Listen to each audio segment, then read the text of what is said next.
হে আমার বিষণ্ণ বিকেল, আমি তোমাকে বলি, আমি এই শহর ছেড়ে দেব, অন্যত্রে চলে যাব, অনেক দূরে কোথাও, যেখানে কোনো প্রিয় মানুষের মুখ দেখতে হবে না, কাউকে মুচকি হেসে বলতে হবে না আমি ভালো আছি।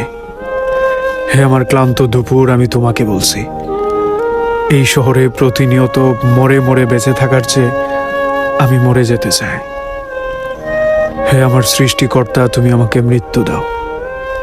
আমার একাকিত্ব সঙ্গী নির্ঘুম রাত্রি, আমি তোমাকে বলি, এই রাতের আকাশ আমাকে কিচ্ছু দেয়নি, শুধু বুক ভরা ব্যথা আর অসহ্য যন্ত্রণা ছাড়া তেমন কিছুই পাইনি। আমি শহর ছেড়ে দিতে চাই, প্রিয় মানুষ, কোলাহল, সব সব ছেড়ে নির্জনে থাকতে চাই। হ্যালো, আসসালামু আলাইকুম। কেমন আছেন সবাই? আজকে আমি কোয়েল পাখির ছোট্ট ছোট্ট ডিম দিয়ে ব্রোকলি রান্না করব।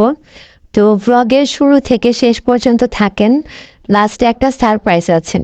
তো এই যে দেখেন, আমি সবগুলো সবজি একটু কাটিং করে নিচ্ছি, একটু পরে আমি চুলার পাড়ে চলে যাব। তো এই যে সবজিগুলো কাটতে আমার খুব মজা লাগে আসলে। আমার ফেভারিট কাজের ভিতরে একটা কাজ হলো এই সবজি কাটা।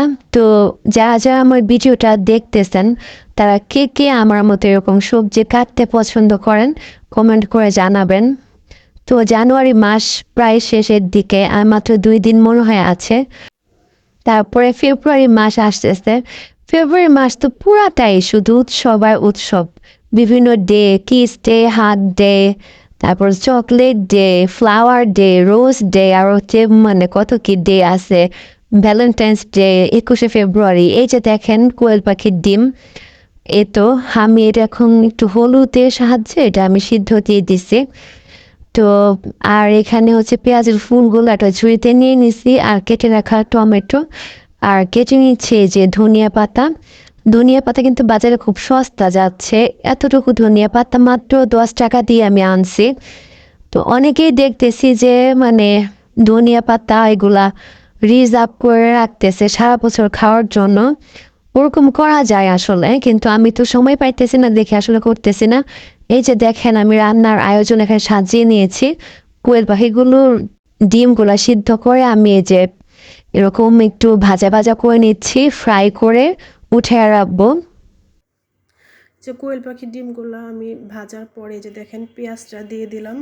তো পেঁয়াজের পরে হচ্ছে রসুন বাটা, জিরা বাটা এগুলো দিয়ে বিভিন্ন ময় মশলা দিয়ে, হলুদের গুঁড়া, মরিচের গুঁড়া, ধনিয়া গুঁড়া দিয়ে এখন কষিয়ে নিচ্ছি।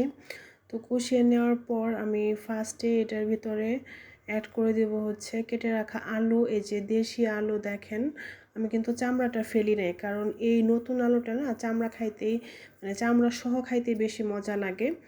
তো এই যে দেখেন আমি সুন্দর করে একটু নেড়ে দিচ্ছি, তারপর এখন একটু ঢাকা দিয়ে দিব।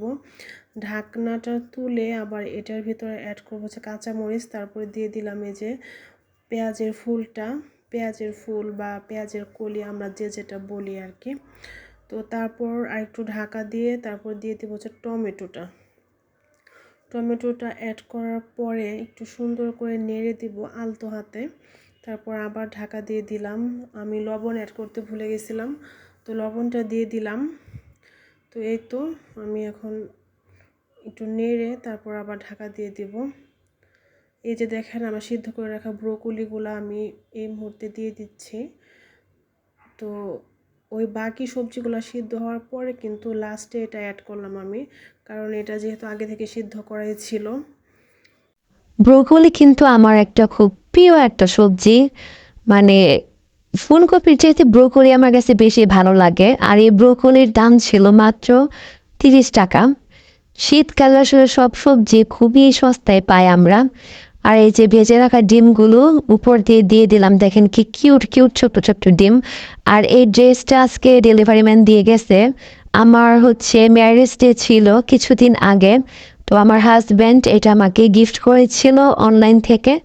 তো আজকে অলরেডি নিয়ে আসলো, ফাইনালি আর কি পাইলাম আমার হাতে। বেশ অনেক দিন সময় লাগছে হাতে পাইতে। আমি তো মানে টেনশন করতেছিলাম কি রে এখনো নিয়ে আসে না কেন। আমার হাজব্যান্ডও জিজ্ঞেস করলো সেদিন, তোমার ড্রেস কি আসছে? আমি বললাম যে না, এখনো আসে নাই। তো আপনারা সবাই ভালো থাকবেন, সুস্থ থাকবেন। আল্লাহ হাফিজ।